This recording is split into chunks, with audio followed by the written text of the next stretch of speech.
The conference room buzzed with chatter as I glanced at my phone, its screen lighting up with an incoming call from Tyler. I stepped out into the hallway, expecting the usual small talk. "How's the trip? When will you be home?" Instead, Tyler's voice came through cold and smug. "I'm divorcing you," he said, his tone almost triumphant.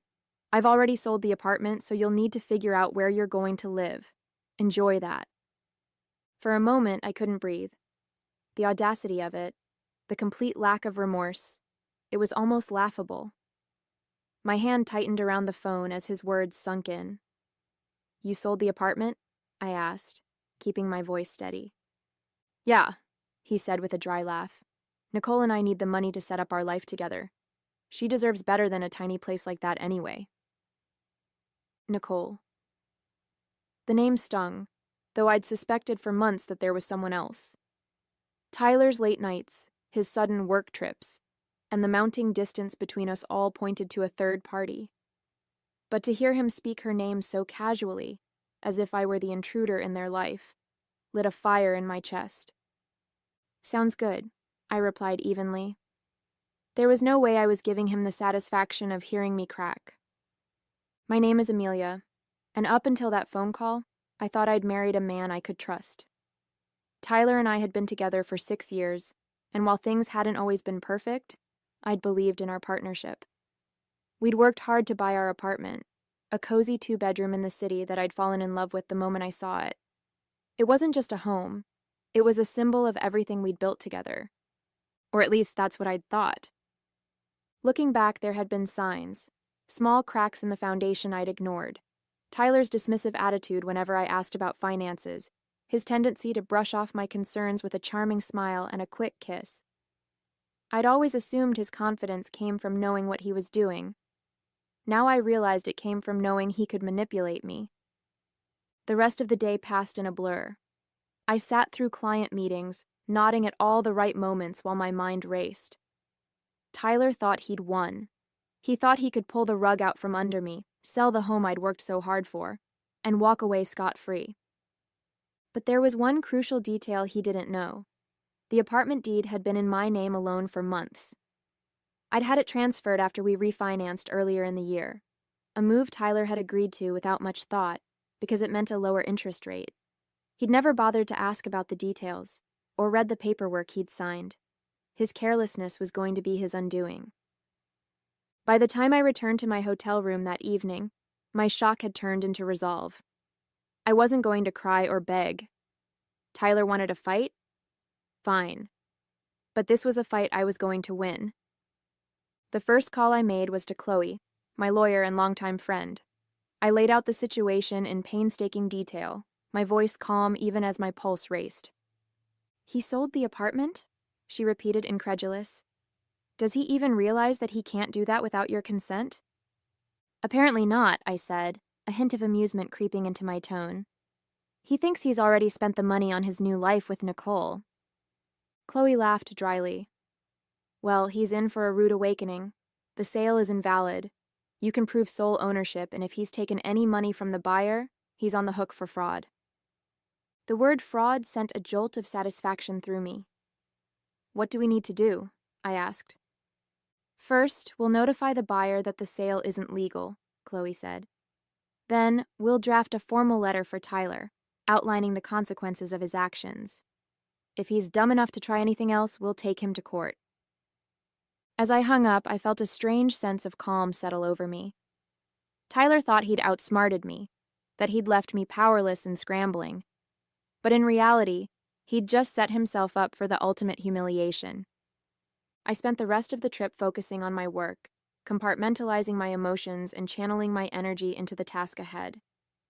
The betrayal hurt, but the prospect of reclaiming my life and watching Tyler's smugness crumble gave me a sense of purpose I hadn't felt in months. When I boarded the plane home, I was ready to face Tyler, ready to dismantle his lies, and ready to start a new chapter without him. This wasn't just about winning. It was about taking back control. The flight home gave me hours to think about how everything had unraveled. Tyler's arrogance was astounding. He hadn't even tried to hide his betrayal. as if I was just another obstacle to bulldoze on his path to freedom. But instead of spiraling into anger, I focused on what I'd do when I returned. Tyler thought I was powerless, but he didn't realize I'd been playing the long game without even knowing it. As the plane touched down, my first call was to Chloe. "I'm back," I said as I hauled my suitcase off the luggage carousel. "What's the next step?" "We've already notified the buyer," she replied, her tone brisk and efficient. They were shocked, to say the least, and not too happy with Tyler. They're willing to cooperate, which helps our case. "And Tyler?" I asked. "I sent the formal letter to his email this morning," she said. "It outlines the illegality of the sale, your sole ownership of the apartment, and the potential consequences of fraud. He hasn't responded yet, but if I had to guess, he's going to be furious." Good, I thought. Let him stew. When I arrived home, the apartment was eerily quiet. Tyler's things were still there, his jackets draped over the chair, his shoes carelessly tossed by the door, but the place felt different, like the energy had shifted. I took a deep breath and set my suitcase down, knowing that the confrontation would come soon enough. Sure enough, Tyler came storming in that evening, his face red with anger and his phone clutched in his hand. "What the hell is this?" he shouted, waving the letter Chloe had sent. "You're telling me I can't sell the apartment? It's half mine." "No, Tyler," I said calmly, crossing my arms. "It's not. The deed has been in my name for months. You can't sell something you don't own." He froze, his face a mixture of confusion and rage. "What are you talking about?" I grabbed the deed from the file I'd pulled earlier, holding it up for him to see. "After we refinanced, I had the deed transferred to my name. You signed off on it, remember? Or did you just skim the paperwork like you always do?" For a moment, he said nothing. Then his expression twisted into a sneer. "You think you're so smart, don't you? This doesn't change anything. I already made a deal, and you're going to look like a fool when it all falls apart." I stared at him, unblinking. "The sale is already void, Tyler. The buyer knows it, and they're ready to take legal action if you don't return the money. Oh, and speaking of money..." I took a step closer, lowering my voice. "If you've spent a single cent of that deposit, you're in even bigger trouble." Tyler's confidence wavered for the first time. "You don't know what you're talking about," he muttered, avoiding my gaze. "Oh, I know exactly what I'm talking about," I said, my voice steady. "You've spent years treating me like I'm too naive to notice what you're doing. But guess what, Tyler? I've been paying attention, and now you're going to deal with the consequences." He started pacing, his frustration mounting. "This is ridiculous. You're blowing everything out of proportion. You can't just kick me out of here?" I raised an eyebrow. "Actually, I can. This apartment is legally mine. You can stay here for now, but only because I'm giving you the courtesy of time to figure out your next move. But let me be clear, I'm not going anywhere." Over the next few days, Tyler's anger turned into desperation. He called me repeatedly, leaving frantic voicemails that alternated between begging and threatening. Meanwhile, Chloe worked behind the scenes to ensure that every loose end was tied up. The buyer rescinded the agreement, furious at Tyler for wasting their time and money, and Chloe drafted the preliminary paperwork for the divorce proceedings. "You're in a good position, Amelia," she told me during one of our meetings. "Tyler has no leverage here. Between the voided sale and the fraud charges hanging over his head, he'll have to cooperate if he wants to avoid a bigger mess." Her words were a relief, but they also reminded me just how much I'd allowed Tyler to control my life. For years, I'd ignored his dismissiveness and arrogance, telling myself it wasn't worth the fight. But now, I saw how much I'd been giving up, and I was determined to take it all back. Lauren, my best friend, came over one evening to help me reorganize the apartment. We boxed up Tyler's things, carefully stacking them in the corner of the living room. "How's he taking all this?" she asked, holding up one of his gaudy ties with a smirk. "Not well," I said, laughing despite myself. "He's still convinced he can talk his way out of it, but I'm not budging." "Good," she said, tossing the tie into the box. "He doesn't deserve a single inch of your space or your time." I nodded, feeling a wave of gratitude for her support. For so long, I'd felt alone in my marriage, carrying the emotional and financial burden while Tyler took credit for everything. But now, I had people in my corner, and that made all the difference. The final piece of my plan fell into place the day Tyler brought Nicole to the apartment. I was sitting at the dining table reviewing some paperwork when they walked in like they owned the place. Nicole looked around with a smug smile, her arm looped through Tyler's. "So, this is where we're staying?" she said, her voice dripping with entitlement. I stood up, my heart pounding but my resolve unshaken. "No," I said firmly. "This is where Tyler was staying. You, Nicole, won't be staying here at all." Her smile faltered and she glanced at Tyler, who looked equally stunned. "What is this?" he demanded. "This," I said, gesturing to the apartment around me, "is my home. Not yours, not hers, and certainly not a hotel for you to shack up in after stabbing me in the back." Nicole's expression turned icy, but she said nothing. Tyler, on the other hand, looked like he was about to explode. "You can't do this!" he shouted. "You're being unreasonable." I met his gaze, unflinching. "No, Tyler. What's unreasonable is thinking you could sell my home, walk away with the money, and expect me to just roll over. You're lucky I haven't filed criminal charges for now." Tyler stood in the doorway, his face red with frustration, while Nicole crossed her arms, looking increasingly uncomfortable. "You're being ridiculous, Amelia," he said, his voice laced with desperation. "You can't just kick me out of my own home." I took a step forward, my voice calm but unwavering. "This is my home, Tyler. The deed has been in my name for months, and you know that. You signed the paperwork without even reading it, just like you always do. So no, this isn't your home anymore." Nicole glanced at Tyler, her perfectly manicured hand tightening around her purse strap. "Wait, what's she talking about?" she asked, her tone sharp. "You said this was your apartment, that you sold it." He flinched, trying to wave her off. "It's complicated. I'll handle it." "Oh, it's not complicated," I said, stepping closer. "You tried to sell an apartment that doesn't belong to you. That sale is void, Tyler. And as of right now, you don't have a leg to stand on." Nicole's composure cracked.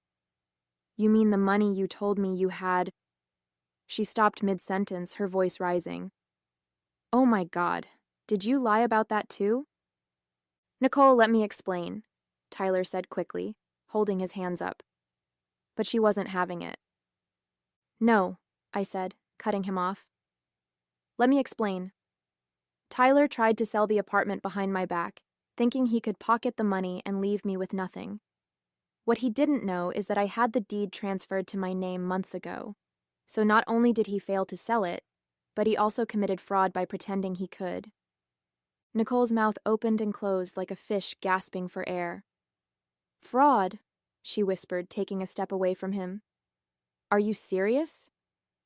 "Yes, fraud," I said, crossing my arms, "and I'm prepared to press charges if he doesn't get his things and leave by the end of the day." Tyler's facade finally cracked.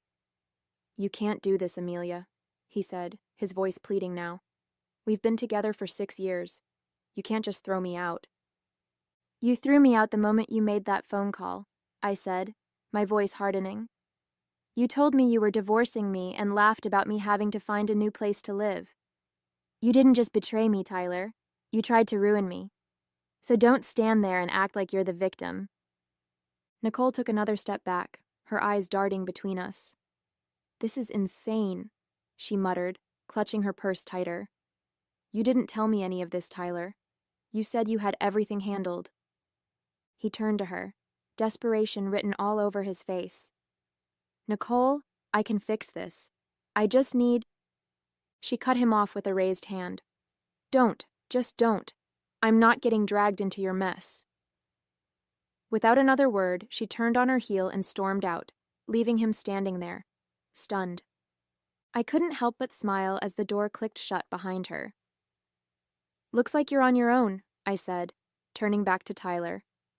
"Now, let's talk about what happens next." He slumped onto the couch, burying his face in his hands. Amelia, please. I screwed up. I know that. But you don't have to do this. You're right, I said, grabbing a folder from the kitchen counter and setting it on the coffee table in front of him. I don't have to do this, but I'm going to. This is the divorce paperwork. My lawyer has already drafted it, and I suggest you sign it quickly. The sooner you do, the sooner we can both move on. He stared at the folder, his face pale. You really hate me that much? Hate you? I let out a bitter laugh. No, Tyler, I don't hate you. I feel sorry for you. You had everything. Someone who loved you, a home we built together, and you threw it all away because you couldn't see past your own ego. I stood, my heart pounding but my resolve unshaken. I want you out of here by the end of the day. Take your things and figure out where you're going to stay. This is the last time I'm giving you any grace. He opened his mouth to argue but stopped, his shoulders slumping in defeat. Fine, he muttered. I'll go.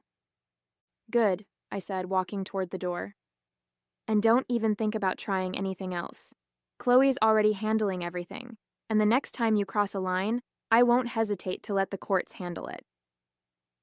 As I opened the door, Tyler slowly stood, grabbing his coat. He didn't look at me as he walked out, his footsteps heavy with defeat. For a moment, I felt a pang of sadness, not for him, but for the life we could have had if he'd been the man I thought he was. But that moment passed quickly, replaced by a sense of relief. I closed the door behind him, locking it with the new key I'd had made. This was my home now, and no one, especially not Tyler, would take it away from me again. The silence in the apartment after Tyler left was deafening. For the first time in years, I felt like I could finally breathe. The space no longer felt heavy with his presence, his entitlement, or his lies. It was just me, the home I'd built, and the quiet realization that I had won, not just against him, but against every doubt I'd ever had about standing up for myself. I stood in the middle of the living room, taking in the emptiness where his things had been. His oversized gaming chair, the framed jerseys that had cluttered the walls, and the gaudy coffee table he'd insisted on keeping were all gone. The apartment looked cleaner, brighter, like it was mine again. Lauren came by that evening with takeout and a bottle of wine. Is he really gone? She asked, plopping down on the couch with a dramatic sigh. Gone and not coming back, I said, pouring 2 glasses of wine. I gave him until the end of the day to pack his things. He didn't argue. Lauren raised her glass. To fresh starts and well-deserved victories. I clinked my glass against hers, feeling the weight of the past week slowly lifting. To never letting someone walk all over me again. Over the next few days, I began to reclaim the apartment piece by piece. I rearranged the furniture, moved my favorite artwork into the living room, and filled the space with things that made me happy. It wasn't just about redecorating, it was about turning the apartment into a reflection of who I was, not the person Tyler had tried to make me. Chloe called with updates on the legal proceedings, her voice filled with the kind of confidence that made me feel invincible. The fraud charges are off the table since the buyer decided not to pursue them, she explained, but the divorce paperwork is moving along smoothly. Once Tyler signs, you'll be officially free. Hearing the word free made my chest tighten. It wasn't just about the divorce. It was about everything I'd been carrying for years. The resentment, the self-doubt, the feeling of being trapped in a marriage that didn't value me. It was all finally being lifted. Tyler tried to reach out a few times. His messages ranged from half-hearted apologies to pathetic attempts to guilt me into reconciling. I made a mistake, one read. Can't we at least talk about this? Another was more desperate. You're going to ruin me, Amelia. Is that what you want? I didn't reply. For once, I wasn't going to waste my energy trying to fix something that was broken beyond repair.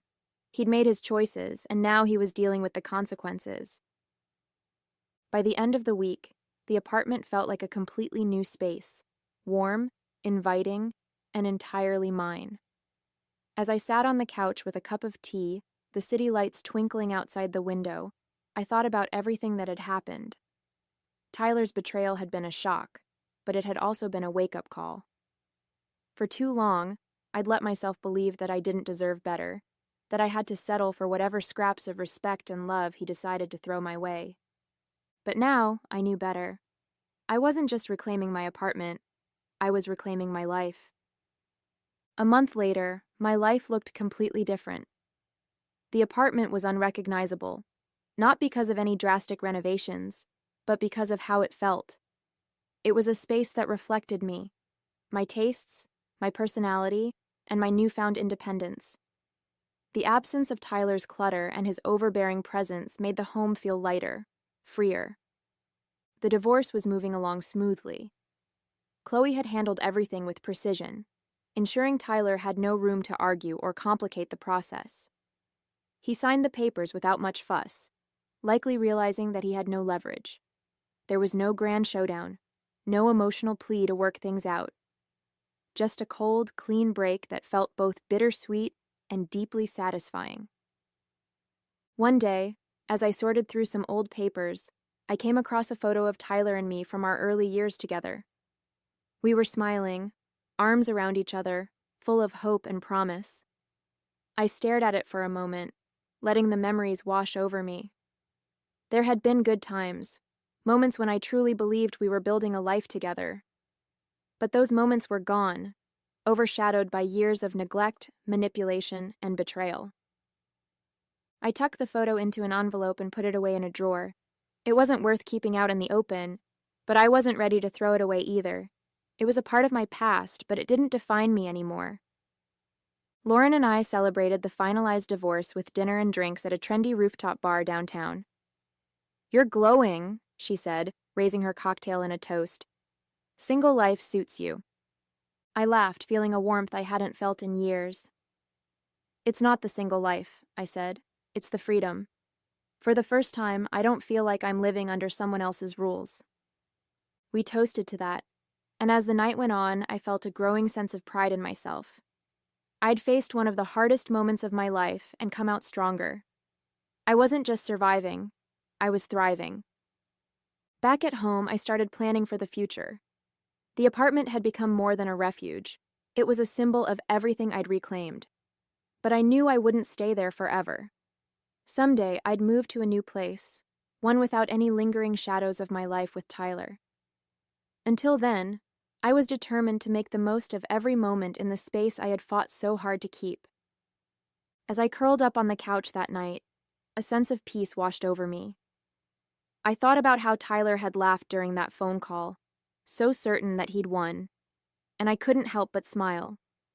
His arrogance had been his downfall, and my quiet strength had been my salvation. This wasn't just the end of a marriage, it was the beginning of a new chapter, one where I called the shots, one where I chose happiness on my own terms. And after a long time, I felt truly free.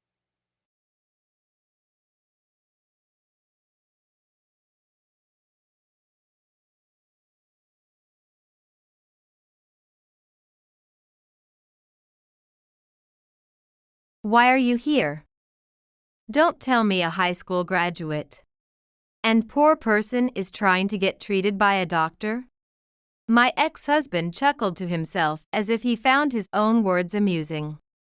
Unmoved by his disdainful behavior, I remained calm. It's none of your business.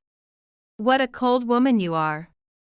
Just so you know, even at a university hospital, there's no cure for being a high school graduate or poor. Unable to find humor in his poor joke, I didn't laugh. Just then, I noticed a nurse rushing towards us. She waved her hand when she saw us. It's an emergency. We have a patient in critical condition, unconscious. Please come immediately. My name is Mandy. I'm the eldest of 4 siblings and lost my father when I was in elementary school. After his death, my mother raised us alone. But the debt he left made it difficult for her, despite her hard work. I was forced to work at a local factory to help support my family. I wanted my younger siblings to follow their desired paths without financial hardship. So I worked relentlessly. The turning point came when I was 18. After being invited to dinner several times by a supervisor, Steve, from my department, he proposed a relationship. And I also had a favorable impression of him. Our relationship progressed smoothly, and on my 20th birthday, I accepted his marriage proposal. I had told Steve about my educational background from the beginning of our relationship. But he always said, education doesn't matter when you love someone, and strive to treat me as an equal. Although he was older, he never acted superior and always respected me. However, that was only a temporary dream. Over time, Steve increasingly looked down on me. Hey, show some gratitude. Who do you think is making it possible for you to live like this? His disgruntled voice made me tense up. After our marriage, at his strong insistence, I quit the factory to become a full-time housewife. I had planned to continue working even after marriage, but he wanted me to stay home, preparing meals and keeping the house clean every day. I was worried about reducing the amount I could send to my mother. But I couldn't bring myself to resist, so I quit my job. Yet, Steve looked down on me as an unemployed who didn't work and only cost money. Steve, I want to work too. He scoffed at my feeble attempt at protest. Few companies would hire a high school graduate. Just obey me and keep quiet doing the housework. His cold voice echoed. Quitting my job as he demanded was a mistake. The allowance he gave me was gradually decreasing. If I said I needed more money, he would surely blame my management skills. Knowing this, I couldn't speak up and covered the shortfall with my own savings. While watching my husband drink idly in the evening, I thought vaguely about divorce. Fortunately, I'm still young. If I divorced Steve, I could still have children with someone else. He probably doesn't know how much I'm suffering. He must think I'm a stupid woman who doesn't listen to him. Slowly feeling my heart growing cold, I pondered without being able to take any action. As I watched my savings dwindle and endured Steve's contemptuous behavior and our poor marital relationship, I realized this couldn't continue. I repeatedly tried to discuss things with him, but each time, he avoided conversation with excuses like being tired from work or having plans to go out. Eventually, he even started saying, "I don't even want to talk to someone with such a low education." I had reached my limit. After finishing dinner and putting things away, I took out the divorce papers hidden in a drawer. My section was already filled out. All that was left was to bring up divorce to him. Moistening my dried lips, I summoned the courage to speak to him as he watched TV. "Steve, I have something important to discuss." Hearing my tense voice, Steve turned around lazily. Holding out the thin piece of paper, I faced him directly. "I want a divorce." Steve's eyebrows twitched. I braced myself for yelling. However, contrary to my expectation, no shout came. Cautiously checking his reaction, Steve quietly clenched his fists, his face turning red with anger. Yet, he didn't approach me. Perhaps thinking that doing anything more would mean defeat. Trying desperately to control his swirling anger. After a long silence, he growled in a low voice. "A high school graduate like you." His fists trembled more intensely, his angry gaze piercing me. His cold look was chilling, and I instinctively stepped back. "Do you really think you, a high school graduate, can defy me? You don't have any right to initiate a divorce." My husband's voice was loud and intimidating as he vented his anger. Still, I couldn't back down. I had suffered enough at his hands. Holding back the urge to cry, I glared back at him. Perhaps surprised by my unexpected strength, he momentarily looked taken aback. Clutching the divorce papers in one hand, I raised my smartphone towards him. On the screen were messages between him and a female subordinate, which was clear evidence of his affair. While you can't even provide me with enough for basic living expenses, it seems you've been quite generous to her. If you don't need me anymore, then let's get a divorce and set me free. For the first time, my husband was at a loss for words. He apparently didn't know I had evidence of his affair. He must have been overly confident that I would never find out.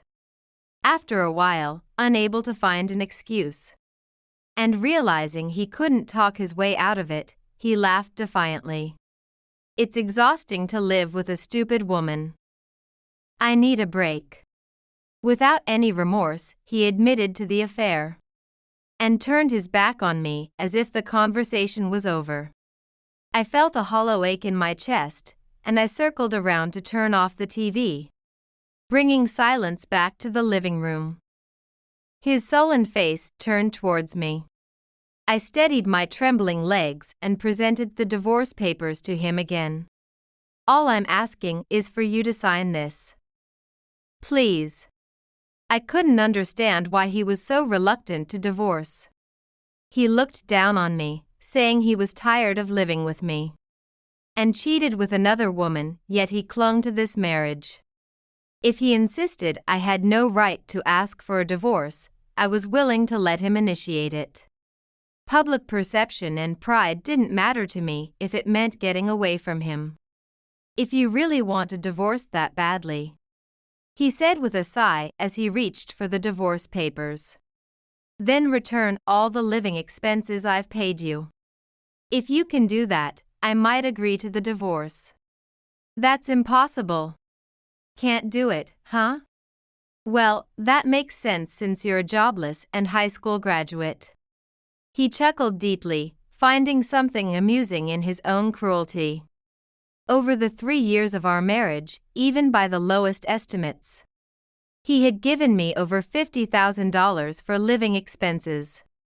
Although I hadn't received much lately, it was still a substantial amount that my savings couldn't cover. Almost all of it went to rent and groceries, and I had little to no discretionary money. Despite my best efforts to save, I often had to dip into my own savings to make ends meet. I couldn't accept his absurd demand, and I felt darkness closing in. He seemed to enjoy laying these impossible conditions on me, watching me struggle. Then, a small flame of resolve lit up within me. I wanted to prove him wrong. My determination solidified. I'll pay it all back, I declared firmly, meeting his gaze. He half smiled, clearly thinking I couldn't possibly manage it. But that was exactly why I had to do it. Can I have some time, though? And I'd like to settle the divorce first. You wouldn't want to keep living with a woman who might take your assets, right?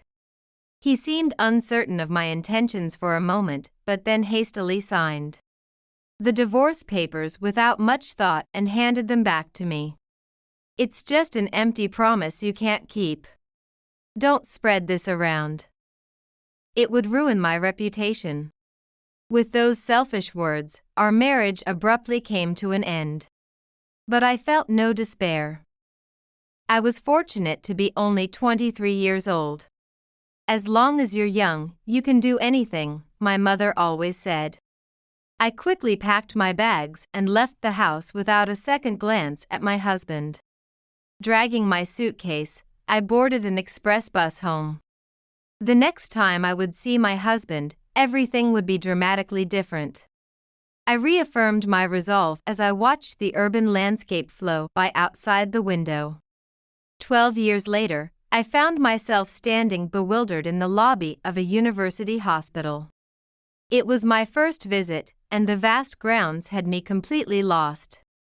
I tried to ask for directions, but every staff member seemed too busy to care about a lost visitor. I spun the map in my hands, trying to figure out where I was and where I needed to go. Could it be Mandy? Suddenly, a man's voice called my name from behind. I turned around, startled, to find a man who looked to be approaching middle age. I felt I had seen his face somewhere before but couldn't place it. "Excuse me, but who might you be?" As I asked apologetically, the man sighed deeply and looked down at me. "Oh, come on, does a high school graduate also have bad memories? It's unimaginable to forget someone you were married to." Hearing that, I took a hard look at the man's face. Memories slowly started coming back to me, particularly his condescending gaze. "Steve." Having been addressed by name, Steve settled into a chair in the lobby with a satisfied air. Prompted by him, I somewhat reluctantly took the seat next to him and observed his face again. His hair had thinned, and his face had aged significantly. Most notably, the trim figure he once had was now flabby and his belly protruded. 12 years had indeed changed him. "You recognized me quite well, didn't you?" "Well, of course, your face hasn't changed at all, and you're still ugly." His casual insult didn't faze me. I was too weary to make a fuss about it. My lack of reaction seemed to disappoint him, and he scratched his head disinterestedly, letting an awkward silence hang between us. What did he want by speaking to me? Surely, he couldn't possibly remember the promise from 12 years ago. He adjusted his graying hair and then looked at me with a sly grin. "Why are you here?" "Don't tell me a high school graduate and poor person is trying to get treated by a doctor?" He laughed at his own joke. I remained unaffected by his demeaning behavior. "It's none of your business." What a cold woman. Just so you know, even university hospitals don't have a cure for being a high school graduate or poor. I couldn't muster a laugh at his poor joke. Just then, I noticed a nurse rushing toward us, waving her hand. "Mandy, we have an emergency. The patient is unconscious and in critical condition. Please come right away." I immediately stood up and took a lab coat from the nurse. Steve stared at me in disbelief. "Thank you for your support on your first day after transferring. There are no other doctors available right now." The nurse ushered me away quickly, leaving no time to pay any mind to Steve. I handed him the map I'd been holding, as I didn't have time to dispose of it properly. He watched me, eyes wide, unable to grasp the situation. As you see, I became a doctor. After dealing with the emergency, I was due to enter the consultation room. It was still before the official start of my shift. But wandering the hospital alone, I'd likely get lost again. I reviewed the medical chart and gasped when I saw who it was. Steve, too, widened his eyes in disbelief upon seeing me in the examination room. According to the chart, Steve was suffering from a heart condition and had been referred to the university hospital. I immediately composed myself and returned to my duties. Steve, seemingly dissatisfied, did not attempt to hide his sour expression. "Any questions before you leave?" I asked routinely. "How did a high school graduate become a doctor?" he muttered under his breath. The nurse behind me looked at him with a puzzled expression. I hesitated for a moment before responding. "My father was a doctor. It's not that I was not intelligent enough to attend university." I remembered my father vaguely. He was always busy with work, rarely home, and squandered most of what he earned on alcohol and hostess clubs, even accruing debts. Yet, I was grateful for his passion for education, without which I would not have become a doctor. I had always believed, since I was aware, that I would be a doctor like him.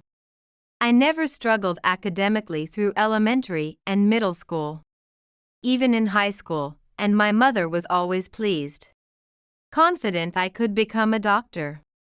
After my father passed away, I had to start working.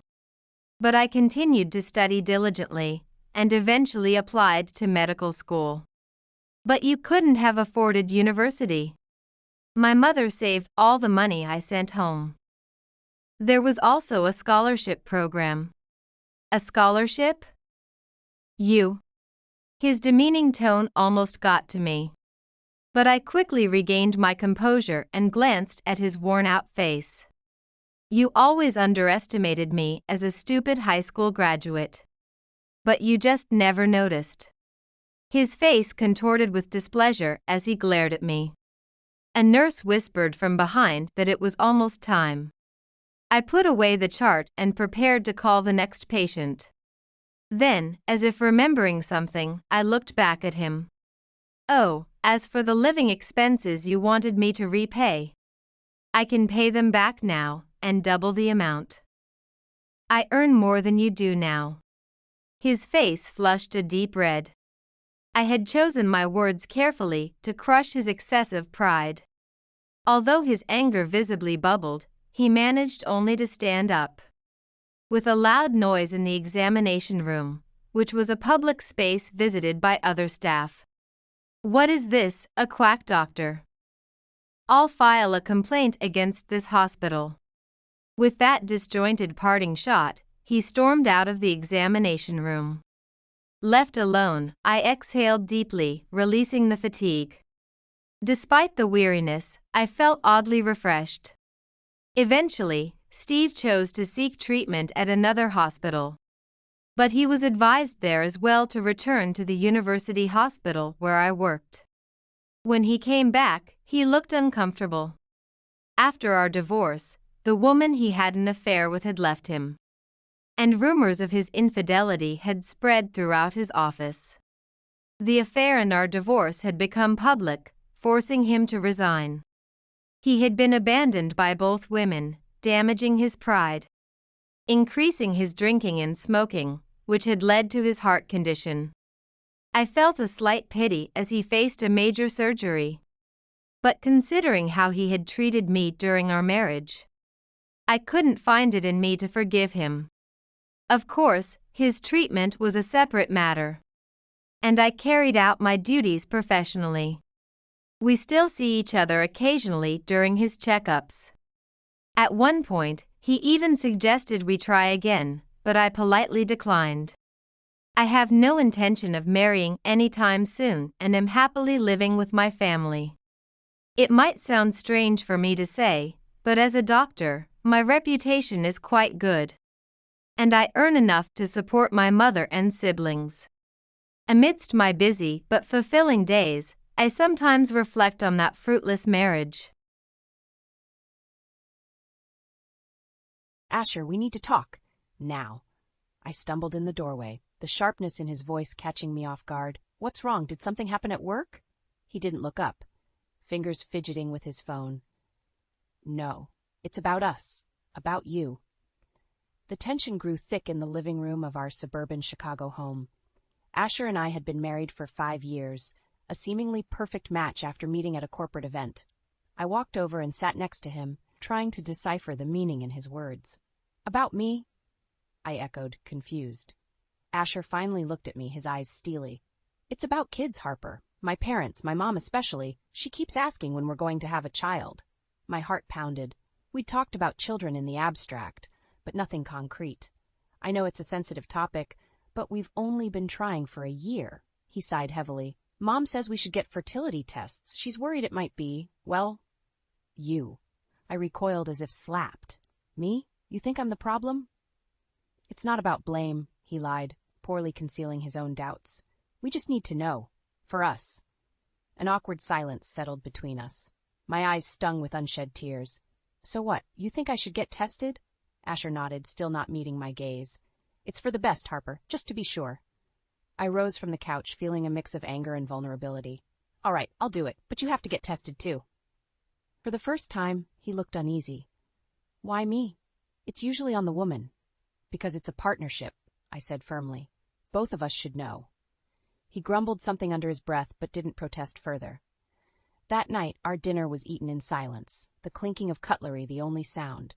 Evelyn's disapproving voice echoed in my mind, always demanding, always critical. I couldn't shake off the memory of her last visit. "Harper, it's been 5 years," she had said over tea, her perfectly manicured fingers tapping the table. "Asher needs to be a father. It's his dream." Evelyn was relentless, her sharp words cutting deep. I had smiled politely, choking on the bitterness I couldn't express. After dinner, Asher retreated to his office, leaving me alone with my thoughts. Our once seamless bond now felt like a frayed rope, barely holding on. Days turned into a blur. Appointments were made, tests were taken. The waiting was torture, with every passing hour intensifying my anxiety. Then the results came. I was fine. Relief flooded, but was short-lived. "What about you, Asher?" I asked, hopeful for a shared sense of relief. He shrugged dismissively. "I'm sure I'm fine." "It's usually on the woman, Harper." His refusal spoke volumes. I realized then how deep his doubts ran, seeded and watered by his mother's cruelty. I began to observe him more closely, his indifference, his growing distance. Each day felt lonelier. The home we built turned cold. With Evelyn's voice haunting from afar and Asher's silence deafening, our shared life dissolved into an unsolved mystery. "Maybe you should see a specialist. Just to be sure," Asher suggested nonchalantly one morning over breakfast. "I've already scheduled a test. What about you?"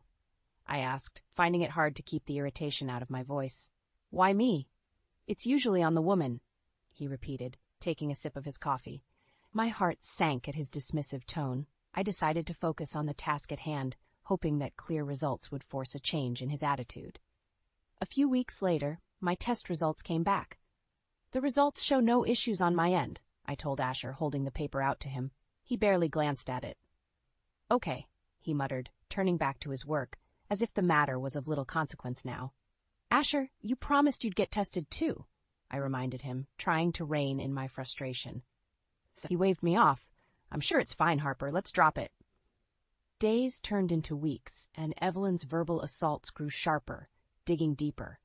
One evening, at dinner with Asher and his parents, she couldn't contain her disdain.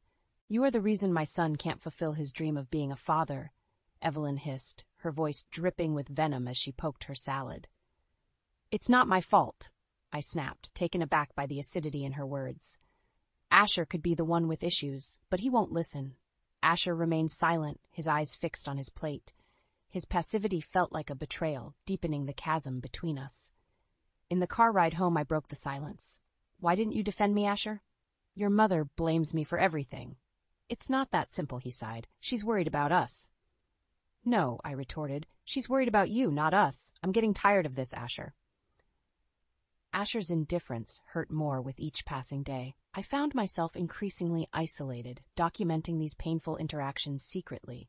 Through audio recordings, I captured the coldness in Asher's voice and the cruelty in Evelyn's words. I needed evidence, not just for myself but for any future decisions. One evening, needing clarity, I broached the topic of counseling. "Asher, I think we need to see a therapist." He laughed, a sound void of humor. "Therapist? You think we're that bad off?" "I do," I insisted. "We need help, Asher." "Nah," he shook his head. "We're just going through a rough patch." Frustration boiled over, but I stayed calm. "This isn't just a rough patch, Asher. We're falling apart." The arguments grew bitter, our once warm home filled with cold silence or angry shouts. Evelyn's relentless bullying cast a constant shadow, and Asher's indifference made it clear he had sided with his mother. My heart breaking a little more each day, I began considering legal separation. I wasn't ready to give up entirely, but I needed to protect myself. The evidence I gathered, emails, recordings, even witness statements from friends, gave me a sliver of control. Yet, despite my anger and hurt, I still held on to hope, a hope that something or someone might turn things around before it was too late. "You are the reason my son can't fulfill his dream of being a father." Evelyn's words reverberated in my mind as I sat across from her during another strained family dinner. "Evelyn, it's not my fault. Asher could be the one with issues, but he won't listen," I countered, my voice cracking. She narrowed her eyes. "Don't you dare shift the blame. My son is perfectly fine. This is on you." Asher sat next to me, chewing his food slowly, looking anywhere but at us. "Asher," I begged, "please tell her." He sighed, putting his fork down. "Mom, enough. Let's not do this now." Evelyn shot me a triumphant look, as if she had won another battle in her twisted campaign against me. I pushed my plate away, appetite lost. Later at home, I tried to talk to Asher about counseling again. "We need help, Asher. We can't keep going like this." "I don't need a therapist to tell me what's wrong," he muttered, "and I don't need one to make excuses for you." Excuses? I was incredulous. "You think everything's my fault?" "The tests were fine, remember?" he said coldly. "If anyone needs help, it's you." The distance between us grew wider with each passing day. Asher's hostility became more apparent, and I felt more isolated in our once loving home. One evening, desperate for a resolution, I proposed a weekend getaway to rekindle our relationship. "Maybe some time away from everything will help," I suggested, hope lacing my voice. He chuckled bitterly. "You think a vacation will fix this?" He shook his head. "There's nothing left to fix, Harper." It felt like a punch to the gut. "Are you saying you don't want to try anymore?" His silence was deafening. I started to gather more evidence of Asher's growing indifference and Evelyn's relentless bullying. Every recording, every email, every witness statement from friends, each piece felt like a step toward reclaiming my life. One day, after a particularly harsh argument, I confided in my friend Leah. "I don't know how much longer I can do this," I admitted, tears streaming down my face. "You deserve better, Harper," Leah insisted. "You need to consider separating from him." "I've been thinking about it," I whispered, feeling a mixture of fear and relief at the thought. Asher's behaviors grew more unpredictable. He came home late more often, his excuses flimsy. One night I confronted him. "Where have you been?" "Out," he replied curtly. "Out where, Asher? You stink of alcohol." "Why do you care?" he slurred, stumbling past me. "We're barely even married anymore." His words cut deep, but they also strengthened my resolve. I wouldn't let him or his vile mother break me any further. I needed to protect myself. The next day, I met with a lawyer. "I'm considering separation," I confessed, handing over my collected evidence. The lawyer nodded sympathetically. "Given what you've documented, Harper, you have a strong case for legal separation." As I walked out of the office, the weight on my shoulders felt a little lighter. I didn't know what the future held, but I knew I had to start taking steps to reclaim my life, even if it meant leaving Asher behind. "We're done, Harper. Here are the divorce papers." The words cut through the air like a knife. I looked up from my coffee, unable to hide my shock. "What? You're blaming me for something that's not even proven?" Asher pushed the papers across the table, his expression cold. "It's not just about the kids anymore. This isn't working." I stared at the papers, my world crumbling around me. "Asher, we can still fix this," I pleaded, my voice breaking. He shook his head. "No, Harper, it's over. I'm done." Tears welled up in my eyes, but I refused to let them fall. "You're making a mistake," I whispered. His eyes softened for a moment, but the coldness quickly returned. "Maybe," he said, turning to leave. "But it's my decision." I sat there, frozen, as he walked out the door. The sound of the car engine starting and then fading away left an eerie silence in the house. The divorce papers stared back at me, but I knew I couldn't just sit and wallow. I picked up my phone and called my lawyer. "He served me the papers," I said, trying to keep my voice steady. "We'll respond accordingly," the lawyer reassured. "Remember, you have a strong case, Harper." I spent the next days gathering all the evidence I had meticulously collected. Emails, audio recordings, and statements from friends who had witnessed Asher's growing hostility. They were all meticulously organized. Each piece felt like a small victory.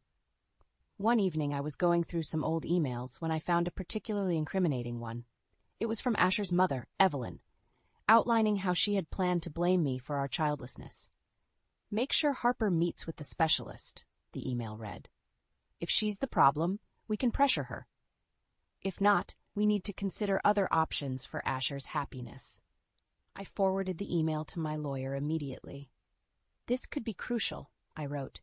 Days turned into weeks as the legal wheels began to turn. Meanwhile, I started making plans to move out. I didn't want to be in the same house where every room held memories of a happier time that now seemed so distant. I broke the news to Leah over lunch. "I'm moving out," I said, pushing a salad around my plate. "I'm proud of you, Harper." Leah said, her eyes warm with support. "You deserve to start fresh." Packing my things felt surreal. Asher was distant, rarely coming home. The few times he did, he barely acknowledged me. I kept my interaction with him minimal, focusing instead on the text messages and legal updates. Finally, the day came. A moving truck idled outside, ready to take my things to a new apartment. As I took one last look around the house, Asher walked in. He paused, taking in the scene. "So, this is it," he said, his voice flat. "Yes, it is," I replied, meeting his eyes for what felt like the last time. "Goodbye, Asher." He nodded, saying nothing more. I walked out, feeling a strange mix of sorrow and liberation. As the truck pulled away, Leah called. "You okay?" she asked. "I'm better," I said, feeling a sense of relief. It's the start of something new. I knew the road ahead would be tough, but I was ready. With my friends by my side and the evidence strengthening my case, I felt a flicker of hope.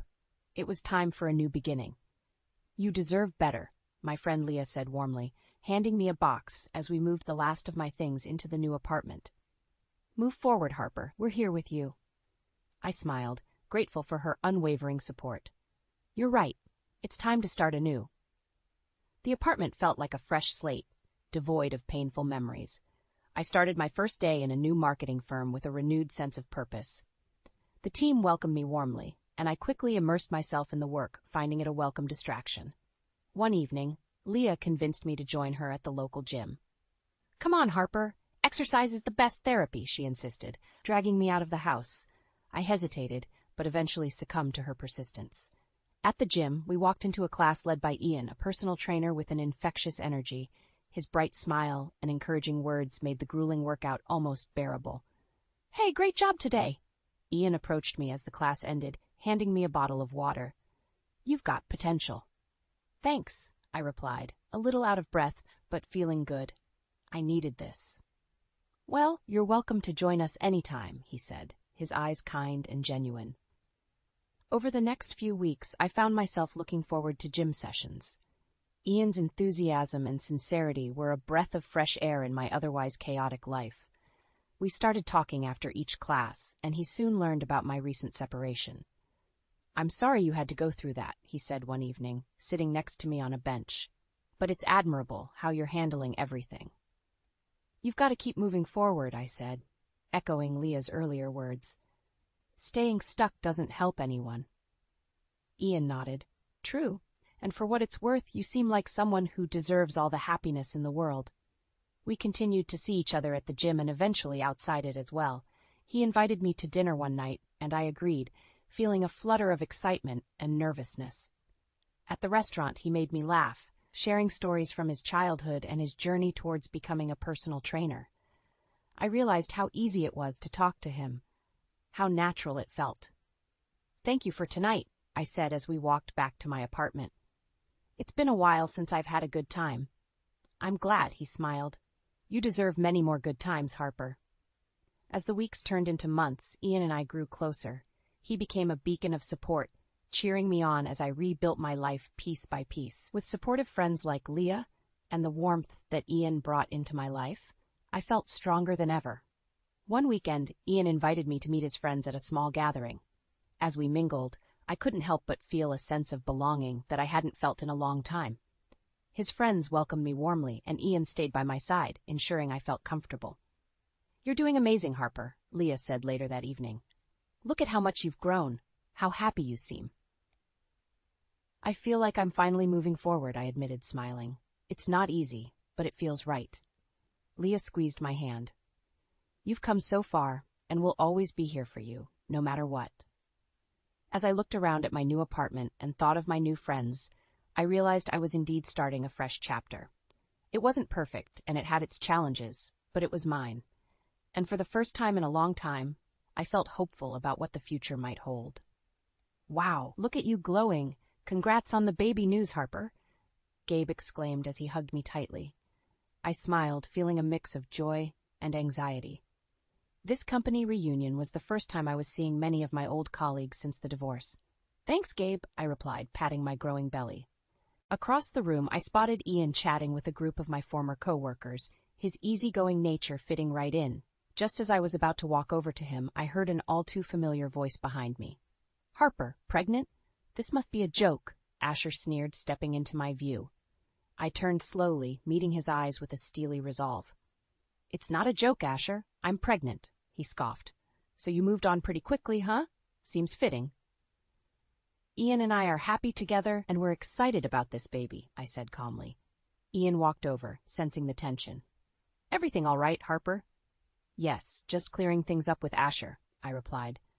Asher, this is Ian. Ian extended his hand. Nice to meet you, man. Ignoring the handshake, Asher's eyes wandered to my belly again.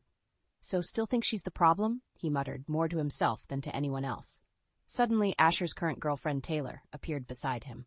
She looked between us, confused. What's going on? Asher here is finding it hard to believe I'm pregnant, I explained, feeling a surge of boldness. He always blamed me for our childlessness. Taylor's face paled. Is that true, Asher? Before he could answer, Ian spoke up. You know, maybe it's time you looked in the mirror, Asher. Sometimes the answers aren't as obvious as we think. Asher's jaw clenched, and Taylor's eyes widened with realization. You never took a fertility test, did you? She asked him, her voice shaking with anger. Asher looked cornered, but he didn't answer. The crowd around us grew silent, whispers spreading like wildfire. Harper isn't the problem, Asher, I said, feeling an unexpected wave of vindication. Your refusal to consider that possibility cost us everything. Taylor turned on her heel and stormed out, leaving Asher standing there, seething. He glared at me one last time before following her. This isn't over, he hissed as he walked away. Ian placed a reassuring hand on my shoulder. You handled that well, he said. I'm proud of you. Thanks, I sighed, the tension easing. It needed to be said. We finished the evening surrounded by supportive friends, sharing laughter and stories. As we walked out of the reunion, Ian held my hand. You okay? He asked, concern in his eyes.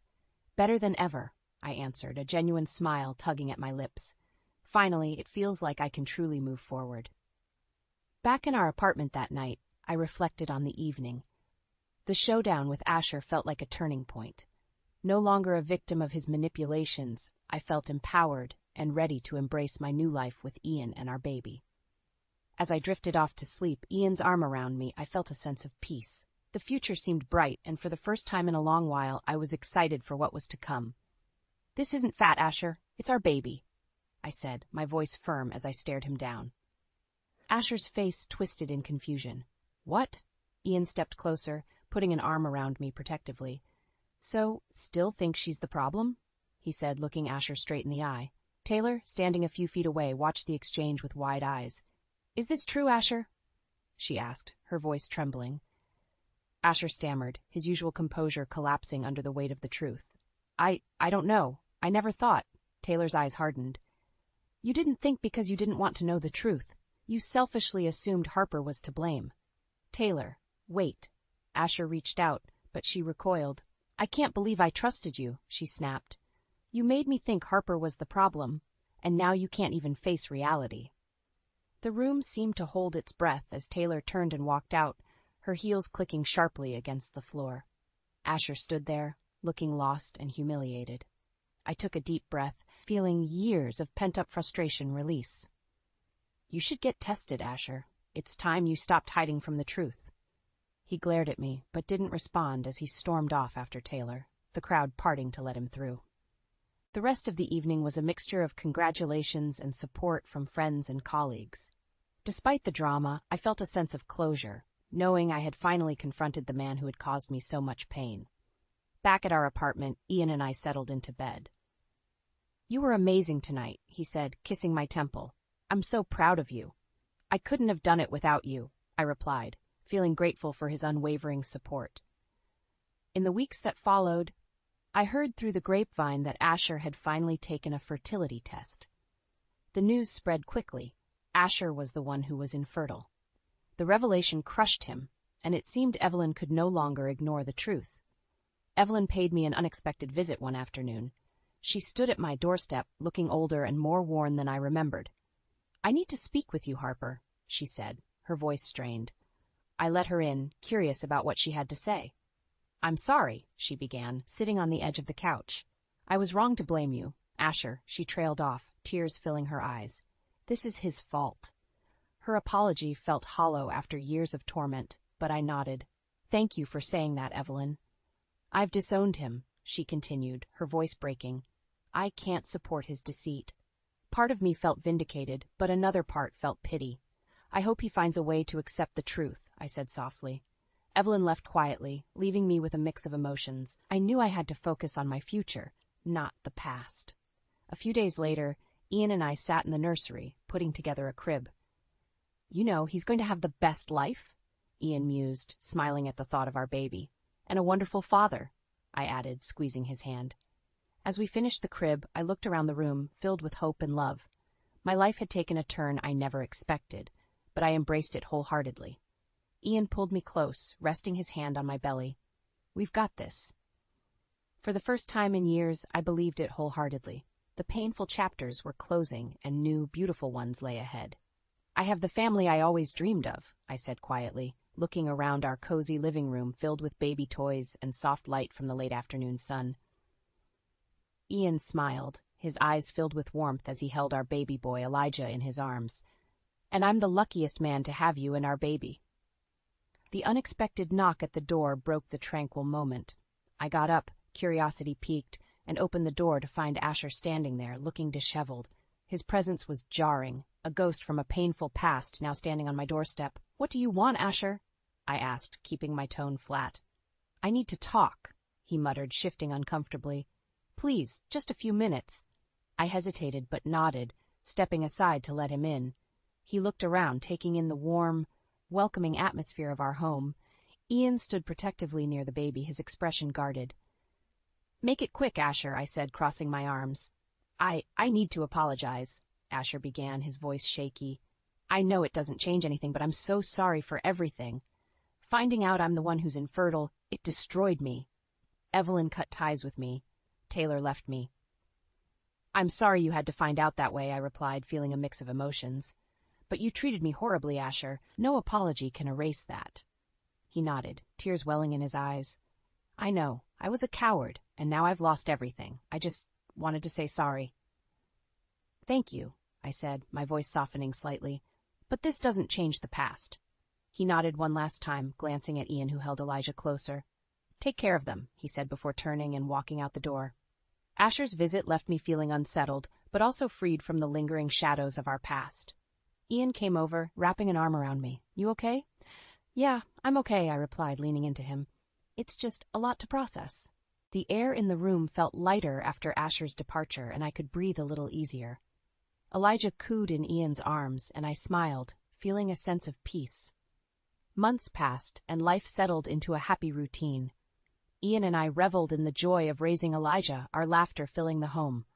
One sunny afternoon, we took Elijah to a nearby park, enjoying the simple pleasures of family life. As we sat on a bench, watching Elijah gurgle and reach for a butterfly, Ian turned to me. "We've come a long way, haven't we?" I nodded, tears of happiness in my eyes. "Yes, we have, and I wouldn't change a thing." "I'm so proud of you," Ian said, squeezing my hand. "You've shown so much strength and grace." "Thank you," I whispered. "I couldn't have done it without you."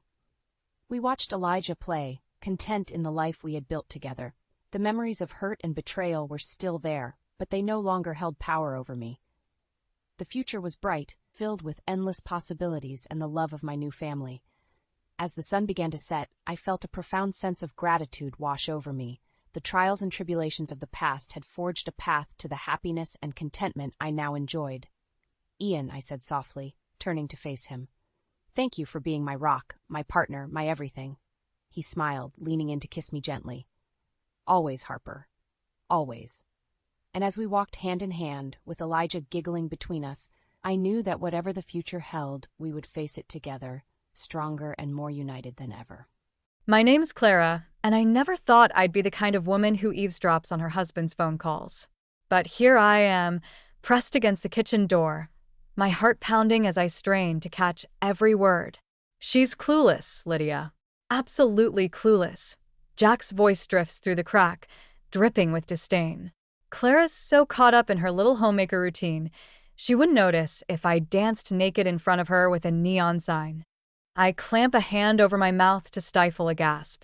Lydia. That's the name of his new assistant, the one he's been working late nights with for the past few months. And what about Anna? A woman's voice, silky and amused. Doesn't she notice Daddy's absence? Jack's laugh is cold, unfamiliar.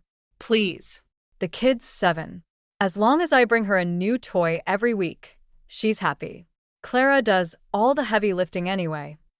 My fingers dig into the doorframe, splinters pricking my skin. How dare he? How dare he speak about our daughter like that? You know, Jack continues, his voice lowering to a conspiratorial whisper. Sometimes I wonder why I even bother coming home. It's all so mundane, predictable. But you, Lydia? You're anything but predictable. Flatterer, Lydia purrs. So, when are you going to leave her? The silence that follows is deafening. I lean in closer, my ear practically pressed against the door. Soon, Jack finally says. I just need to figure out how to do it without losing everything. You know how these things go. She'd take me for all I'm worth. I stumble back from the door, my legs suddenly weak. The kitchen spins around me, familiar surfaces blurring into a nauseating whirl of color. I grab the counter to steady myself, knocking over a vase of fresh-cut flowers. They scatter across the floor, petals crushed beneath my feet. Clara? Jack calls out, his voice sharp with alarm. Is that you? I freeze, panic rising in my throat. What do I do? Confront him now? Pretend I didn't hear? Before I can decide, the kitchen door swings open. Jack stands there, phone still in hand, his face a mask of practiced concern. Honey, are you all right? I heard a crash. I look up at him, this stranger wearing my husband's face. 15 years of marriage, and I've never seen him so clearly. I'm fine, I managed to choke out. Just Clumsy. knocked over the flowers. Jack's shoulders relax, relief evident in his eyes. He thinks I don't know. He thinks I'm still his clueless, predictable Clara. Let me help you clean that up, he says, already reaching for the broom. No, the word comes out sharper than I intended. I force a smile, softening my tone. No, it's okay. I've got it. Weren't you on a call? Jack hesitates, his eyes searching my face. For a moment, I'm terrified he'll see right through me, see the rage and betrayal boiling just beneath the surface. But he doesn't. Of course he doesn't. I'm just his mundane, predictable wife, after all. Right, he says, backing out of the kitchen. I should get back to that. Important client. As the door swings shut behind him, I sink to the floor amidst the scattered flowers. Tears blur my vision, but I blink them away furiously. This isn't the time for crying. This is the time for action. I pick up a crushed rose, its deep red petals stained darker, where my tears have fallen. As I stare at it, something hardens inside me. A resolve, cold and unyielding as steel. Jack thinks I'm clueless? Predictable? Well, he's about to learn just how wrong he is. I may be a homemaker, but I'm also a mother. And there's nothing more dangerous than a mother protecting her child. I stand up, brushing dirt from my knees. It's time to show Jack exactly what his mundane, predictable wife is capable of. Let the games begin. I sit at the kitchen table, a cup of coffee growing cold between my hands as I stare at our wedding photo. Jack's arm is around my waist, his smile genuine and warm. Where did that man go? Mommy, look what I drew. Anna's voice breaks through my reverie. She bounds into the kitchen, a colorful drawing clutched in her small hands. I force a smile, pushing aside my dark thoughts. Let's see, sweetheart. Anna proudly displays her artwork, a stick figure family holding hands. That's you, me, and Daddy, she explains, pointing to each figure. My heart clenches. If only she knew the truth. It's beautiful, Anna. I manage, pulling her into a hug. Why don't you go hang it on the fridge? As she skips away, I'm hit by a wave of memories. Jack and I on our honeymoon, laughing as we got caught in a sudden rainstorm. The day we brought Anna home from the hospital, Jack's eyes filled with tears of joy. When did it all start to change? I think back to the subtle shifts I'd ignored. The late nights at the office that became more frequent. The way his eyes would dart to his phone whenever it buzzed. The gradual emotional distance that I'd chalked up to work stress. God, I'd been so blind. The front door opens and Jack's voice calls out, I'm home. Anna squeals with delight, running to greet him. I stay seated, steeling myself. Jack enters the kitchen, Anna perched on his hip. He sets her down and moves to kiss me, but I turn my head at the last second, his lips grazing my cheek instead. He frowns. Everything okay? I nod, not trusting myself to speak. Jack's frown deepens, but he doesn't push it. Daddy, want to see my drawing? Anna tugs at his sleeve. Sure, princess, he says, following her to the fridge. I watch them, anger bubbling up inside me. How can he stand there, playing the doting father, when just yesterday he dismissed Anna as easily placated by toys? It's great, sweetie, Jack says, ruffling Anna's hair. Hey, why don't you go play in your room for a bit? I need to talk to Mommy. My pulse quickens as Anna leaves. Jack turns to me, concern etched on his face. Clara, what's going on? You've been acting strange all day. I meet his gaze, searching for any trace of the man I married. Have I? I hadn't noticed. I guess I've just been distracted. Jack sits across from me, reaching for my hand. I pull away. Talk to me, he pleads. Whatever it is, we can work it out. For a moment, I'm tempted to confront him right then and there. But no, I need more. I need irrefutable proof. It's nothing. I lie, standing up. I'm just tired. I think I'll lie down for a bit. As I leave the kitchen, I hear Jack sigh heavily. Good. Let him worry. In our bedroom, I close the door and lean against it, my resolve strengthening. I won't let him gaslight me. I won't let him make me doubt what I heard. I move to my closet, pushing aside hangers until I reach the back. There, hidden behind old shoeboxes, is a small safe. I'd bought it years ago to store important documents. Now it would serve a new purpose. I open it and place my phone inside, the recording of Jack's conversations safely stored on it. This is just the beginning, I think, as I close the safe. Jack may think he's clever, but he has no idea who he's dealing with.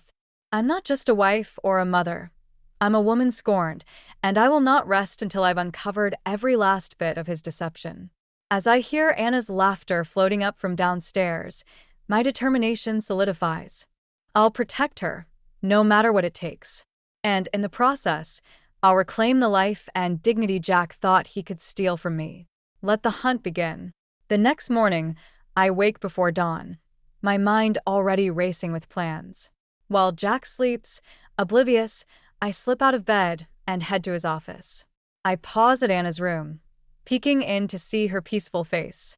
For her, I remind myself, this is all for her. In Jack's office, I boot up his computer. My hands shake as I type in his password, Anna's birthday. At least he remembered that. I start digging through his emails, looking for any correspondence with Lydia. Nothing obvious jumps out, but I notice a pattern of deleted messages. Clever, Jack. But not clever enough. I pull out a USB drive and start copying his entire email archive. As the files transfer, I rifle through his desk drawers. In the bottom one, I find a stack of credit card statements. Bingo. I scan through the charges, my stomach churning as I spot several expensive restaurant bills and hotel charges. All on days Jack claimed to be working late. The computer chimes, signaling the file transfer is complete. I quickly shut everything down, leaving no trace of my investigation. Back in our bedroom, Jack is still snoring softly. I slip the USB drive and credit card statements into my safe, then crawl back into bed, my skin crawling at his proximity. Hours later, I'm in the kitchen making pancakes when Anna bounces in. Mommy, can we go to the park today? She asks, her eyes bright with hope. I smile, grateful for the distraction. Of course, sweetie. Let's have breakfast first. As we eat, Jack stumbles in, looking hungover. Morning, he grunts, reaching for the coffee. Daddy, we're going to the park. Anna exclaims. Jack winces at her volume. That's nice, princess. I've got to head to the office, though. Big project due. Anna's face falls. But it's Saturday. I know, I'm sorry. Next time, okay? He kisses the top of her head and heads for the door, not even glancing at me. As soon as he's gone, I turn to Anna. Hey, how about we make it a special day? Park, ice cream, and maybe even a movie? Her eyes light up. Really? You're the best, Mommy. At the park, I watch Anna play, my heart swelling with love. How could Jack miss this? How could he choose anything over our daughter's laughter? Clara? Is that you? I turn to see Sarah, an old friend from college. We exchange hugs and catch up, her eyes widening as I mention Jack's frequent absences. Clara, she says hesitantly, I don't want to overstep, but I saw Jack last week. at a restaurant downtown. He was with a woman and they looked close. My breath catches. Blonde? Tall? Sarah nods, looking worried. Clara, is everything okay? I force a smile. Everything's fine. Thanks for telling me, Sarah. As she walks away, I clench my fists, anger boiling inside me. Another piece of evidence, another nail in Jack's coffin. That night, after tucking Anna in, I sit at the kitchen table, surrounded by printouts of emails and credit card statements. I've created a timeline of Jack's betrayal, each lie and secret rendezvous meticulously documented. My phone buzzes, a text from Jack. Working late again. Don't wait up. I laugh bitterly. Of course he is. I pick up my phone, hesitating for a moment before dialing a number. Hello, a gruff voice answers. Mr. Daniels? This is Clara Thompson. I'd like to hire your services as a private investigator. There's a pause. What exactly are you looking to investigate, Mrs. Thompson? I take a deep breath. I need evidence of my husband's affair. As I hang up, I feel a strange mix of sadness and determination. This is at the point of no return. But as I glance at Anna's latest drawing on the fridge, I know I'm doing the right thing.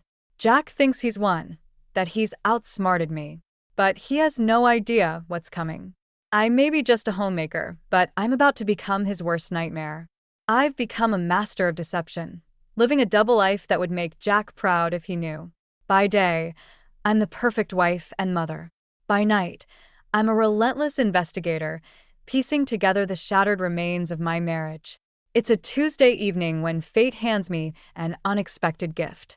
Jack's in his study, door ajar, engrossed in another important phone call. I'm walking past with a basket of laundry when I hear Lydia's name. My heart races as I set down the basket and pull out my phone, hitting record. I lean against the wall, straining to catch every word. Lydia, baby, you know I can't tonight. Jack's voice oozes with false regret. Clara's been suspicious lately. I need to play the dutiful husband for a while. I clench my fists, willing myself to stay silent. Of course I miss you, he continues.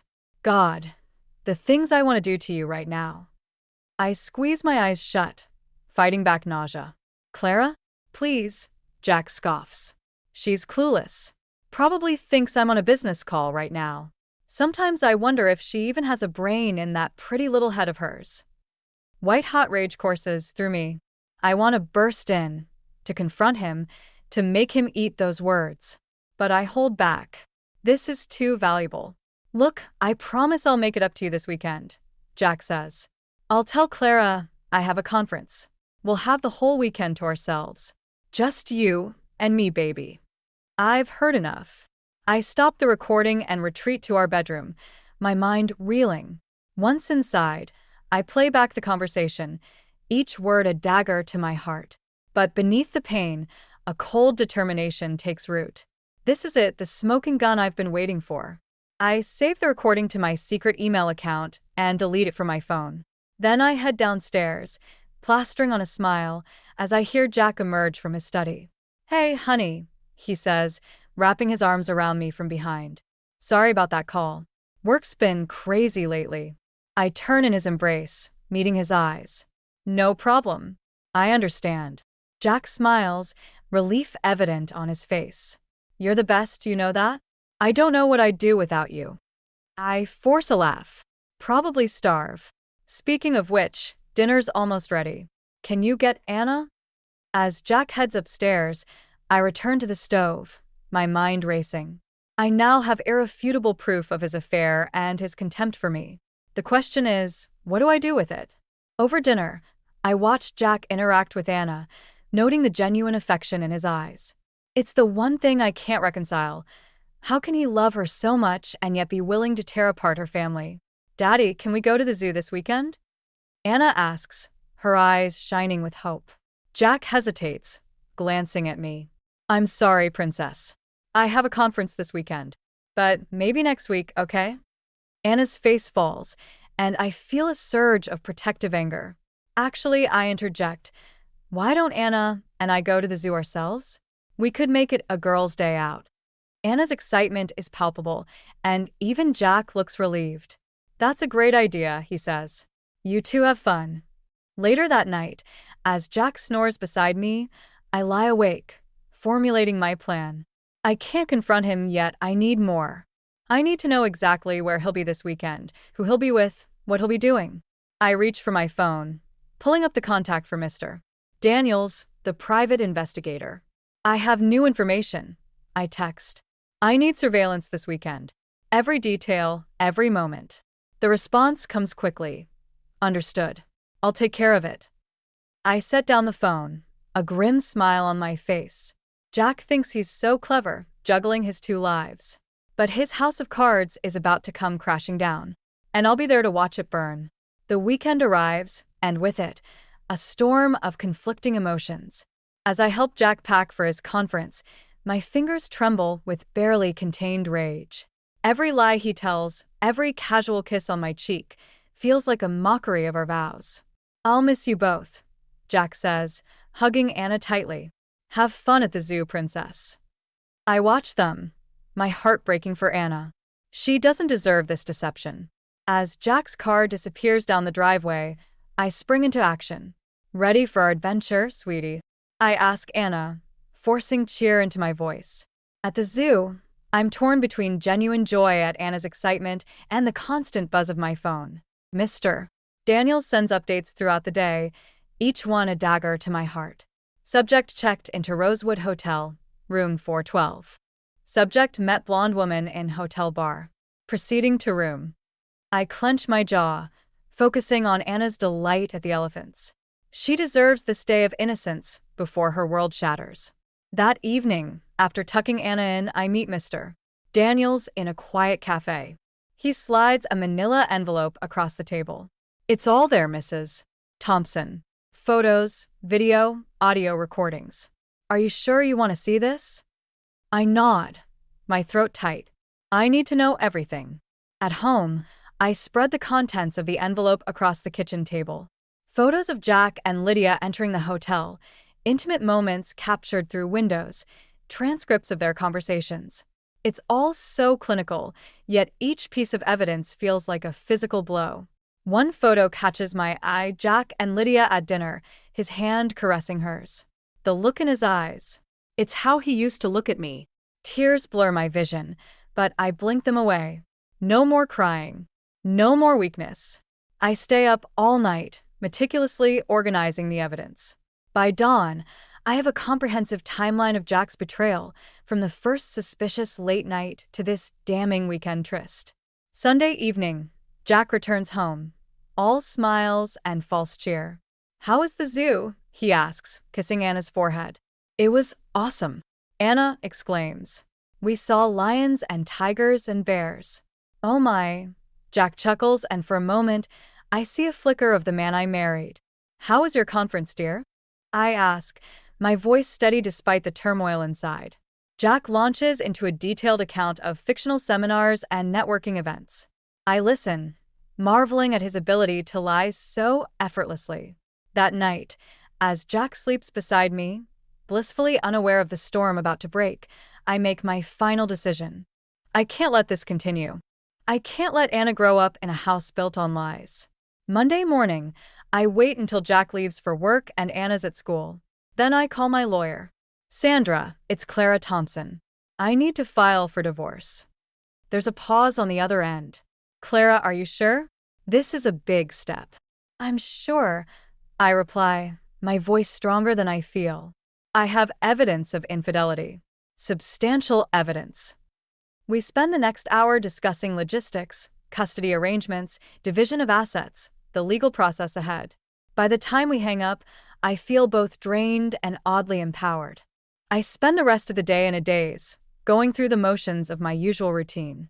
As I fold laundry and prepare dinner, I'm acutely aware that these mundane tasks represent the last vestiges of my life as Jack's wife. When I pick up Anna from school, her innocent chatter about her day feels like a lifeline to normalcy. I hug her tightly, knowing that soon I'll have to shatter her world to save her from a greater hurt. As we pull into the driveway, I see Jack's car already there. Unusual for him to be home this early. My heart races as I realize this is it. The moment of truth has arrived sooner than I expected. I take a deep breath, steeling myself for the confrontation to come. It's time to reclaim my life, my dignity, and my future. For myself and for Anna. No more lies. No more deception. It ends today. As I pull into the driveway, my heart hammers against my ribs. Jack's car is there, hours earlier than usual.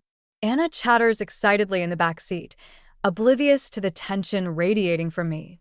"Daddy's home early," she squeals, unbuckling her seatbelt before I can even park. I force a smile. "Honey, wait for me before you go inside, okay?" We enter the house, and Jack emerges from the kitchen, a strange expression on his face. "Hey, you too," he says, his voice oddly strained. "Anna, why don't you go play in your room for a bit? I need to talk to Mommy." Anna looks between us, sensing the tension. "But Daddy, you're never home this early. Can't we play together?" Jack's face softens. "Soon, Princess. I promise.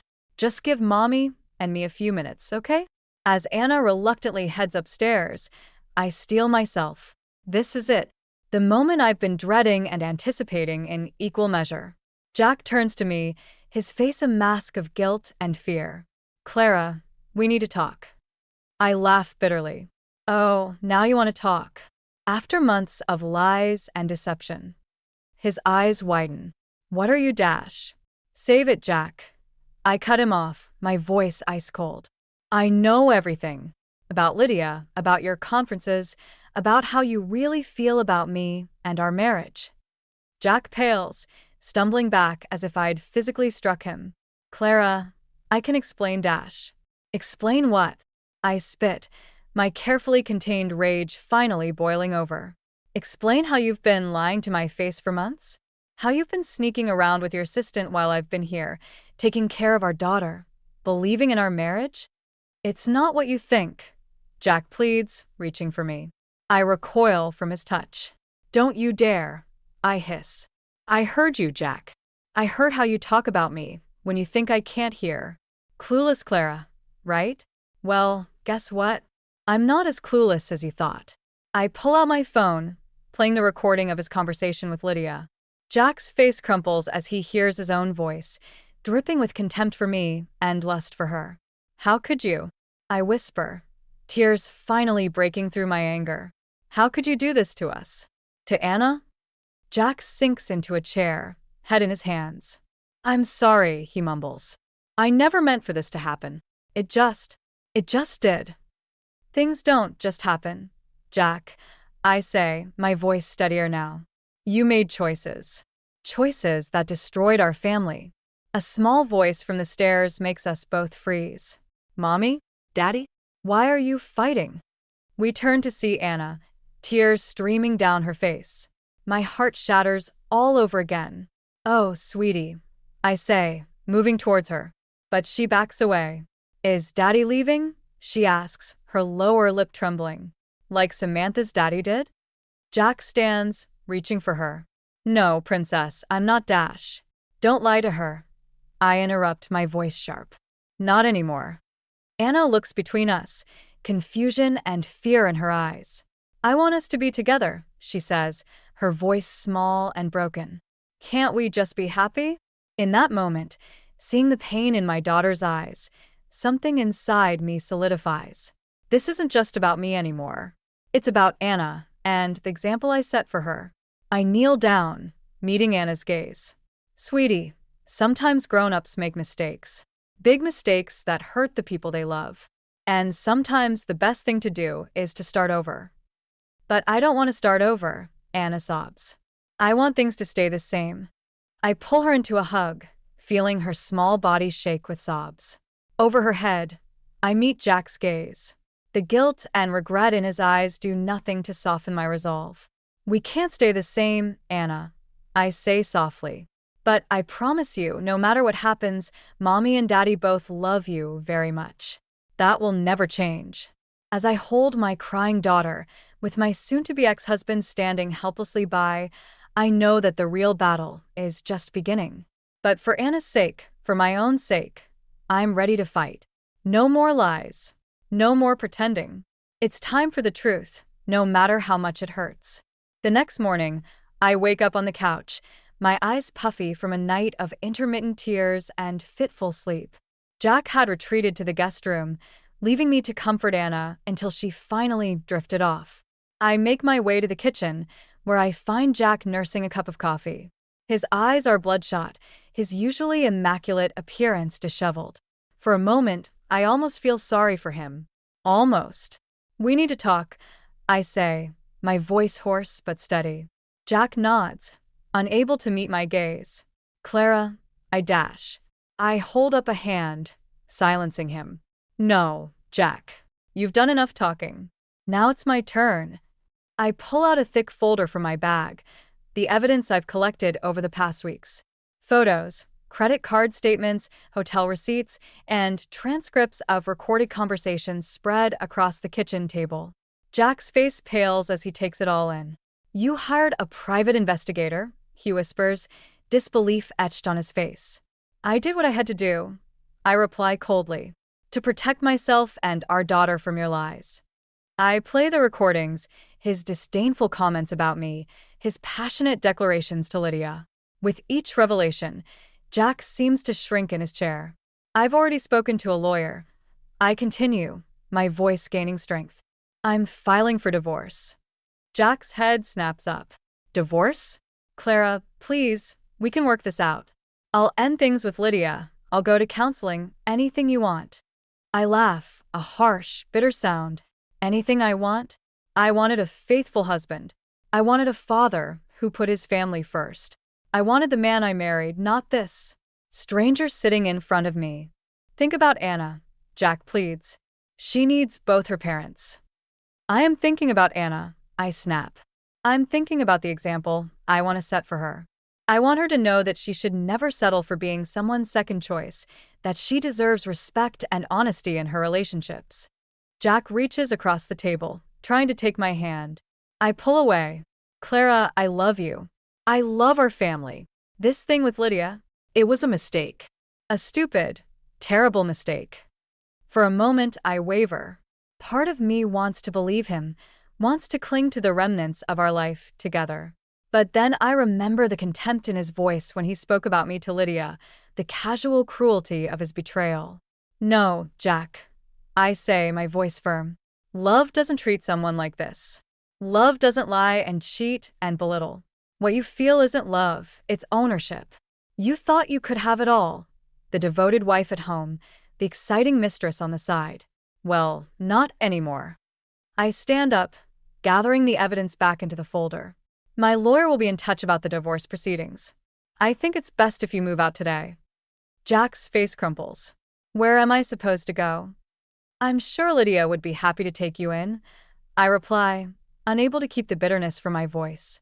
After all, you two have so much in common, like a complete lack of moral compass. As if on cue, Anna's voice calls from upstairs. Mommy? Daddy? Jack moves to stand, but I stop him with a look. I'll go. You start packing. I find Anna in her room, clutching her favorite stuffed animal. Is Daddy leaving? She asks, her lower lip trembling. I sit beside her on the bed, pulling her close. Yes, sweetie. Daddy's going to be living somewhere else for a while. Because of the fighting? I nod, struggling to find the right words.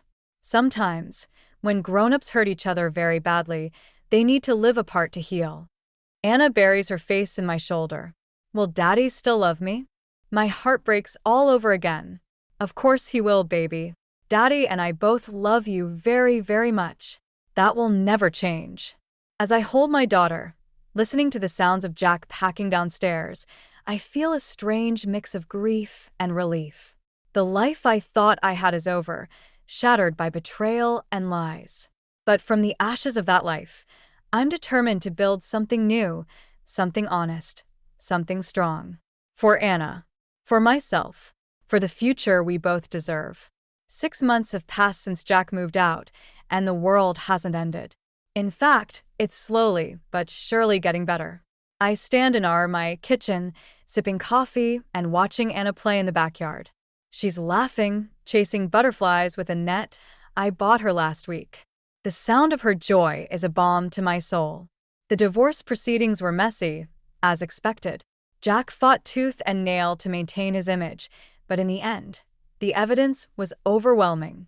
His company pushed him out to avoid scandal, and most of our friends sided with me once the truth came to light. I won primary custody of Anna, with Jack getting every other weekend. It's been an adjustment for all of us, but Anna's resilience never ceases to amaze me. The doorbell rings, pulling me from my thoughts. I open it to find Sarah, my college friend who first tipped me off about Jack's affair. "Ready for our volunteer shift?" she asks, smiling warmly. I nod, grabbing my purse. "Anna," I call. "Time to go, sweetie." The local women's shelter has become my sanctuary these past months. Helping other women rebuild their lives has been instrumental in rebuilding my own. Today, Anna's coming with us to help sort donations. As we drive, I catch Anna's eye in the rearview mirror. "Excited to help out today?" She nods enthusiastically. "Yeah. Miss Judy said I could help organize the toy donations this time." My heart swells with pride. Despite everything, Anna's kindness and empathy have only grown stronger.